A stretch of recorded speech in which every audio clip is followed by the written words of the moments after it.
Good morning, and thank you for tuning in to CNN 480. This week, our story covers the All-American Girls Professional Baseball League and charm schools.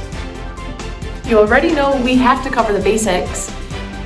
The AAG-PBL was founded in 1943 by Philip K. Wrigley, and if that sounds familiar, he was the owner of the Chicago Cubs. Being created during the Second World War allowed for baseball to stay relevant while the men were serving overseas. With the AAG-PBL came charm schools. The charm school was required for all players who were a part of the league. Within the schools, women were expected to follow strict rules on femininity, wearing skirts instead of pants, makeup while playing, and following in-depth, precise routines that focus on beauty, health, and sleep. Fortunately, the women who were playing did get paid. Their salaries ranged from around $45 to $85 a week, and that pay was actually pretty decent for the time being. Another benefit during this time was education.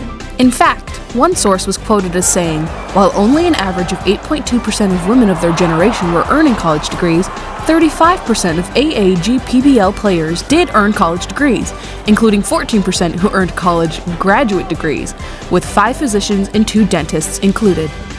The All-American Girls Professional Baseball League concluded in 1954 when World War II ended. This was because all the men came back and started up their professions in professional baseball.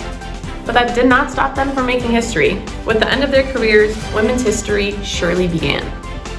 Hi TikTok, just got back from the gym and I figured there'd be no better time than to do a post-practice get ready with me charm school edition. So let's kind of start that for the day. Alright, so first we're going to shower to wash our bodies off with some soap and water.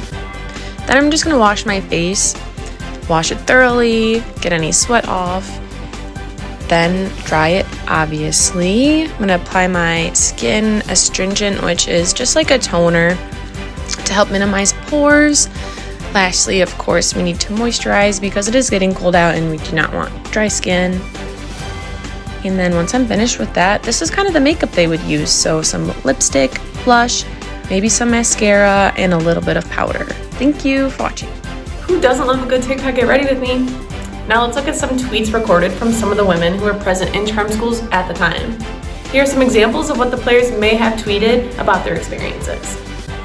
Mr. Wrigley wanted us to look like young ladies and play ball like men, and that's what we did. Charm school played an important role in making it clear to the public that they could look like Garbo and play like Gehrig.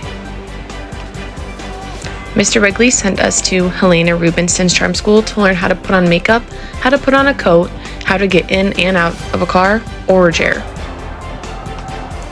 Longer and wider skirts interfered with running and pitching, so thus the miniskirt was born. Hashtag the GPBL invented the miniskirt. Alright, so now we've gone over a little bit about what happened inside the charm schools and what some experiences might have been. We do have an interview segment with AAG-PBL superstar Jeannie Descombe. Let's take a look.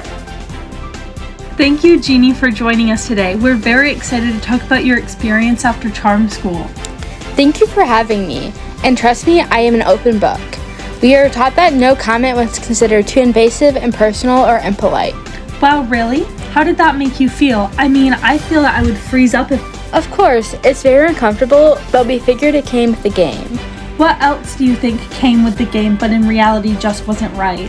Well, there are hopes that the uniform, modeling lessons, and makeup skills would suggest to fans a positive kind of sex appeal, one that owners hoped would replace the stereotype of tomboy, rube, or lesbian. So you're telling me that you'd need to change your image in order to be accepted? Yep, we were told that longer hair was in and short, boyish hair was not acceptable. We were told to dress feminine while in public if we were not actively playing. We definitely weren't allowed to drink or smoke in public. It was crazy. So tell me, what was life like for you after the charm school? It was definitely different. Women were making history all around me, and it was really cool to see. It has been a great blessing to become really good friends with so many of the players and see old friends from our playing days every year or so at reunions. We have a great time together, and they're also there to support each other through illnesses and death. It's a very unique feeling to know that you are inspired, that there are others inspired by you, and to know that younger female athletes look up to you. We have opened the world to the reality that women can play any sports with equality of a competition. We only advocate women playing against women, not a competition of women against men. That is not equality. We work on behalf of Title IX and support women athletes in all fields to have an equal opportunity to participate in all sports. I think we could play a very physical game at a very high level of excellence. Hopefully, women's baseball will be part of the statement, baseball is America's favorite sport.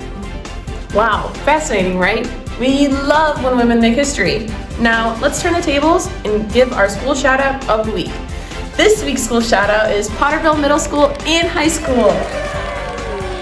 Well, this segment was definitely a home run. But remember, kids, baseball players don't sing and play at the same time because they can't get a good pitch. Thank you for watching CNN 480. We'll see you next week.